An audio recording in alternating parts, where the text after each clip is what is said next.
Hi అండి అందరికి good morning. Welcome back to our channel Vinnu mother vlogs. So ఈ రోజు ఈ వీడియో వచ్చేసి సండే వ్లాగ్ అయితే మీతో అయితే షేర్ చేసుకుంటున్నానండి. ఇక్కడ వ్లాగ్ అయితే కంటిన్యూ అవుతూ ఉంటది. నేను బ్యాక్గ్రౌండ్ లో అయితే ఒక టాపిక్ గురించి అంటే మన రీసెంట్ గా జరిగినటువంటి ఒక ఇన్సిడెంట్స్ గురించి అయితే మాట్లాడదాం అనుకుంటున్నాను. రీసెంట్ గా హైదరాబాద్ లో వనస్థలిపురంలో జరిగినటువంటి గోల్డ్ ఇన్సిడెంట్ ఏదైతే ఉందో దీని గురించి అయితే అందరికి తెలిసే ఉంటది. ఆల్మోస్ట్ 90% పీపుల్ కి. తెలియని వాళ్ళు ఎవరైనా ఉంటే ఒకసారి అయితే చూసేయండి. నేనైతే ఆ టాపిక్ గురించి అయితే ఈ రోజు మాట్లాడదాం అనుకుంటున్నానండి. ఎందుకు అని అంటే మేము కూడా లాస్ట్ 2 years బ్యాక్ అయితే ఎల్బీ నగర్ లో ఉండేవాళ్ళం. మా పక్కనే ఉంటది అన్నట్టు వనస్థలిపురం. నేను అది నాకు నైట్ చూస్తూ ఉన్నట్లయితే నాకు ఇట్లా వీడియోస్ లో నాకే సజెషన్స్ వీడియోస్ లో అయితే అదైతే వచ్చింది. అప్పుడైతే ఇంక ఇదంతా ప్రాబ్లమాటిక్ గా ఇట్లా ఎందుకు జరిగింది అని చెప్పేసి నేనైతే దీని గురించి అయితే చర్చ చేస్తూ ఉండగా నాకైతే దీని గురించి అయితే కొంచెం నాకు తెలిసిన ఇన్ఫర్మేషన్ కొంచెం అయితే మీతో అయితే షేర్ చేసుకోవాలనిపించింది. అందుకని చెప్పేసి ఈ టాపిక్ గురించి అయితే ఈ రోజు అయితే మాట్లాడుతున్నాను. అసలు ఇక్కడ మనం గుర్తుపెట్టుకోవాల్సిన విషయం ఒక్కటే ఏంటి అని అంటే మనిషి ప్రాణాల కంటే విలువైనది ఏది లేదండి. అది గోల్డ్ అనే కాదు, ఆస్తులు అయినా సరే, అంతస్తులైనా సరే, గోల్డ్ అయినా అంటే ఒక రీజన్ అని కాదు. చాలా మంది ఇప్పుడు ఇట్లా ఈ ఇన్సిడెంట్ అయితే మనకి ఈ టాపిక్ అనేది గోల్డ్ గురించి అయితే ఇలా జరిగింది కదా. ఇలానే ఇంకా చాలా ఇంకా చెప్పలేమండి. ఎన్నెన్నో సంఘటనలు అయితే జరుగుతూ ఉన్నాయి కదా. మనం చదువుకునే పిల్లలు అయితే మార్క్స్ రాలేదని, హస్బెండ్ వైఫ్ భార్య భర్తల మధ్య గొడవలు అయితేనేమి, ఇంకా ఆస్తులు తగాదాలు ఇవేవైనా సరే అండి, ఆస్తులు ఇవేవైనా పోయినా మళ్ళీ అయితే సంపాదించుకోవచ్చు. కానీ మనిషి ప్రాణం అనేది వెలకట్టలేనిది. ఇది ఒక్కసారి కనుక పోతే మనకు తిరిగి రాదండి. కానీ ఇట్లాంటి సమస్యలన్నీ మనకు వస్తూ ఉంటాయి, పోతూ ఉంటాయి. కానీ ఇట్లాంటి సమస్యలకి క్షణికావేశంలో మనం తీసుకునే ఇట్లాంటి నిర్ణయాల వల్ల ఎంత ప్రాబ్లం అయితే అవుతుందో ఒక్క నిమిషం గనక మనం ఆ ఆవేశాన్ని గనక తగ్గించుకొని మనం కొంచెం మన మైండ్ అనేది మెచ్యూర్ గా ఆలోచించి మనం స్టేబుల్ గా గనక ఆలోచించినట్లయితే నిదానంగా మనకి ఈ భూమి మీద ఉన్నటువంటి ప్రతి సమస్యకి మనకు వచ్చేటటువంటి ప్రతి సమస్యకి అయితే ఈజీగా సొల్యూషన్ అనేది దొరుకుతుందండి. సొల్యూషన్ లేని సమస్య అంటూ ఈ భూమి మీద అయితే ఏది ఉండదు. కాకపోతే మనం మైండ్ పెట్టి కొంచెం షార్ప్ గా ఆలోచించగలిగితే ప్రతి ప్రాబ్లం కి సొల్యూషన్ అనేది తప్పకుండా అయితే దొరుకుతుందండి. అది ఏ విషయమైనా సరే అట్లా కనుక మనం ఆలోచిస్తుంటే మనకు వచ్చే ప్రాబ్లం అనేది అది ఏ ప్రాబ్లం అయినా సరే దాన్ని సాల్వ్ చేసుకునే సత్తా అయితే ఒక్క మనిషికే ఉంటుంది.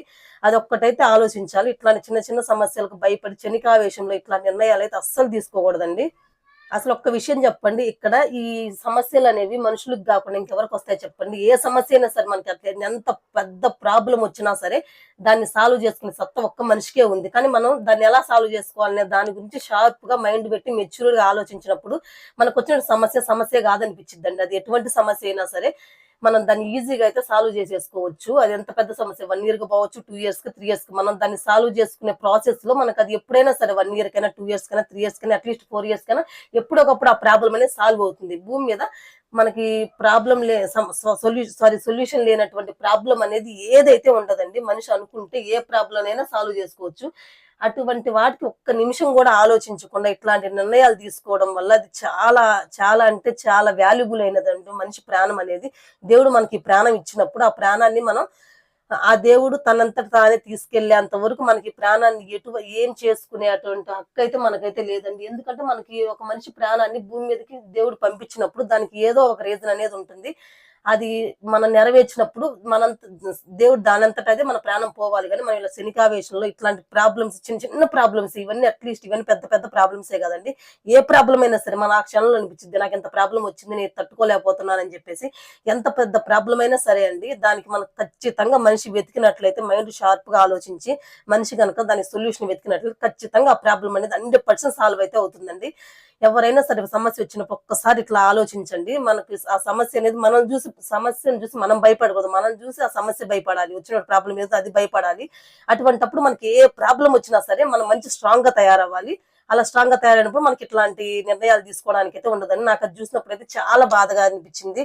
ఇట్లా ఎన్నెన్ని ఇన్సిడెంట్స్ అయితే ఇట్లా జరుగుతూ ఉన్నాయి, ఎన్నెన్ని సంఘటనలు జరుగుతూ ఉన్నాయి కదా, చూస్తూనే ఉన్నాము. అందుకని చెప్పేసి నేను ఇట్లా నా ఏజ్ అయితే చిన్నదే గాని చిన్నదైనా సరే నేను ఇట్లాంటివన్నీ చాలా ప్రాబ్లమ్స్ అయితే ఫేస్ చేశానండి. ఇట్లా చాలా ప్రాబ్లమ్స్ ఫేస్ చేసి ఇప్పటికీ నేను నా మైండ్ అనేది షార్ప్ గా అంటే కొంచెం మెచ్యూర్డ్ గా ఆలోచించి కొంచెం స్ట్రాంగ్ గా అయితే తయారయ్యాను. ఇలా స్ట్రాంగ్ గా తయారైనప్పుడు మనకు వచ్చినటువంటి ఎంత పెద్ద ప్రాబ్లం అయినా చిన్న ప్రాబ్లమే కావచ్చు, పెద్ద ప్రాబ్లమే కావచ్చు, ఎప్పుడైనా సరే మన లైఫ్ లో దాన్ని అనేది మనం ఆ సొల్యూషన్ అనేది దొరికిద్ది ఆ ప్రాబ్లం కి. కానీ దానికోసం మనం అప్పటికప్పుడు ఆ శనికావేశంలో తీసుకునే నిర్ణయాల వల్ల మనకి ఇట్లా ఈ ప్రాణాలు తీసేసుకోవడం మనిషి ప్రాణం అనేది అంత వాల్యుబుల్ అయినది. ఒక్కసారి ఆ క్షణం ఆలోచించి నిర్ణయాలు అయితే తీసుకోండి. ఇట్లా నేను చేసేటటువంటి ఈ మాటలు అనేవి ఎవరు కొంతమంది విన్నా సరే అంటే 100% 10 మెంబర్స్ అయినా సరే వాళ్ళకి కొంచెం మోటివేటింగ్ గా అనిపించినా సరే ఇట్లాంటి ఈ ఈ వాళ్ళ ఆవేశంలో ఉన్నప్పుడు గాని, క్షణికావేశంలో ఏదైనా ప్రాబ్లమ్స్ ఉన్నప్పుడు గాని, వాళ్ళు కొద్దిసేపు ఇట్లా మోటివేటింగ్‌గా ఇట్లాంటి వీడియోస్ గనుక చూసినట్లయితే, మీకు ఆ వచ్చిన ప్రాబ్లమ్ ఏదైతే ఉందో అది ప్రాబ్లమ్ లాగే మీకు అనిపించదండి. అట్లాంటప్పుడు కొంతమందికైనా చేంజ్ వస్తుంది గదా! అందుకని జెప్పేసి నేనైతే ఈ వీడియో అయితే షేర్ చేస్తున్నాను. అసలు ప్రాబ్లమ్స్‌కి ఎప్పుడు మనం మనిషి అనేవాళ్ళు భయపడకూడదండి. ఆ ప్రాబ్లమ్స్ మనం ఎట్లా సాల్వ్ చేసుకోవాలనేది ఆలోచించుకోవాలి. 100% ఆ ప్రాబ్లమ్ సొల్యూషన్ గూడా దొరుకుతుంది. అసలు ఈ భూమి మీద ప్రాబ్లమ్ లేని సొల్యూషన్ అయితే ఏది ఉండదు. ఒక్క నిమిషం అయితే ఆలోచించండి. అసలు నేను చెప్పడం గాదు గానీ మీరు చెప్పండి. ఇప్పుడొచ్చినటువంటి మనకు ప్రాబ్లమ్ ఏదైతే ఉందో, ఏ మనిషికైనా భూమి మీద ఉన్న ప్రతి మనిషికి ఒక్క డబ్బున్నోళ్ళు, డబ్బు లేనోళ్ళని గాదు. ఏ మనిషికైనా సరే ఎటువంటి సమస్య అయినా వస్తుంది గదా! ఆ వచ్చిన ప్రాబ్లమ్ ఏదైతే ఉందో, ఈ రోజున్న సమస్య మళ్ళీ 1 ఇయర్, 2 ఇయర్స్ తర్వాత ఉంటుందా? ఉండదు గదా! ఆటోమేటిక్‌గా కాలం గడిచే కొద్దీ మనకి టైం అనేది పాస్ అవుతూ ఉండంగా మనకిదైతే ప్రాబ్లమ్స్ గూడా ఎళ్ళిపోతూ ఉంటాయి. దానికి మనం ప్రాబ్లమ్స్ ఎట్లా సాల్వ్ చేసుకోవాలో ఆలోచించాలి గానీ, ఎప్పుడు సమస్య అనేది అది ఉండిపోదండి. మన సమస్యను జూసి, ప్రాబ్లమ్స్ చూసి అసలు ఎప్పటికీ భయపడగూడదు. ఆ ప్రాబ్లమ్స్ మనం జూసి భయపడేటట్టు మనం అంత స్ట్రాంగ్‌గా తయారవ్వాలి. అట్లా మంచిగా మెచ్యూర్డ్‌గా ఆలోచించి, ఆ ప్రాబ్లమ్ ఎలా సాల్వ్ చేసుకోవాలో దాని గురించి థింక్ చేయాలి గానీ, ఇట్లాంటి ఆవేశాలకి పోయి, ఇట్లాంటి మనిషి ప్రాణాలైతే ఏ మనిషి అయినా సరే అండి, ఎవ్వరైనా సరే ఇట్లా తీసుకోవడం వల్ల అది చాలా ప్రాబ్లమాటిక్ అంటే వాళ్ళకే గాదు ఇంట్లో ఉన్నోళ్ళకి కూడా చాలా ప్రాబ్లమ్ అయితే అవుతుందండి. ఒక్కసారి ఎవరైనా సరే ఇట్లా ప్రాబ్లమ్స్‌లో ఉన్నా ఇట్లా కొంచెం నిదానంగా కొద్దిసేపు మైండ్ రిలాక్సేషన్‌గా ఉంచుకొని కొద్దిసేపు ఇట్లాంటి విషయాలైతే ఆలోచించండి. అప్పుడు మీకే తెలుస్తుంది. ఆ ప్రాబ్లమ్ సొల్యూషన్ ఏందనేది తెలుస్తుంది. ఇంత చిన్న ప్రాబ్లమ్‌కి నేను ఇట్లా చేసుకుంటున్నానా అనే దాని గురించి కూడా మీకు తెలుస్తుందండి. నాకు తెలిసినంత వరకు నేనైతే ఈ కొంచెం నాకు తెలిసిన కొంచెం ఇన్ఫర్మేషన్ నేను నా లైఫ్‌లో ఫేస్ చేసినటువంటి కొన్ని ప్రాబ్లమ్స్ వల్ల నేనైతే ఇట్లా కొంచెం నా ఏజ్ చిన్నదే కావచ్చు. కానీ నేను ఇట్లా కొంచెం స్ట్రాంగ్‌గా కొంచెం ఇట్లా దేనికి కొంచెం భయపడకుండా ఇట్లా ఎన్ని ప్రాబ్లమ్స్ వచ్చినా సరే ఇట్లా కొంచెం స్ట్రాంగ్‌గా ఉండగలిగాము. అట్లా ఎవరైనా సరే నేనే కాదండి. ఎవరైనా సరే మన లైఫ్‌లో అట్లా ఉంటేనే మన లైఫ్‌లో ముందుకెళ్ళగలం. లైఫ్ లీడ్ చేయగలం. ప్రతి చిన్న విషయానికి భయపడి మనిషికుండే నైజమే అది. మనకు కొంచెం సంతోషం వచ్చినట్లయితే చాలా హ్యాపీనెస్‌గా ఉంటాం. అదే కొంచెం చిన్న బాధొస్తే కుంగిపోతూ ఉంటాము. ఇట్లా ఉండేది అది కొంచెం మైండ్ మెచ్యూర్ లేని వాళ్ళైతే అట్లా చేస్తూ ఉంటారండి. కానీ కొంచెం మైండ్ మెచ్యూర్డ్‌గా ఆలోచించి మరి ఎంత కష్టం వచ్చినా సరే నార్మల్‌గా ఉండాలి. మనకి ఎంత హ్యాపీనెస్ వచ్చినా సరే నార్మల్‌గా అంటే రెండిటిని ఈక్వల్‌గా మనమైతే స్వీకరించగలగాలి. అప్పుడే మన కష్టం వచ్చినా సేమ్ ఒకేలాగా ఉంటాము. అదే మనకి ఎక్కువ బాధలొచ్చినా సేమ్ అదేలాగా ఉంటాము.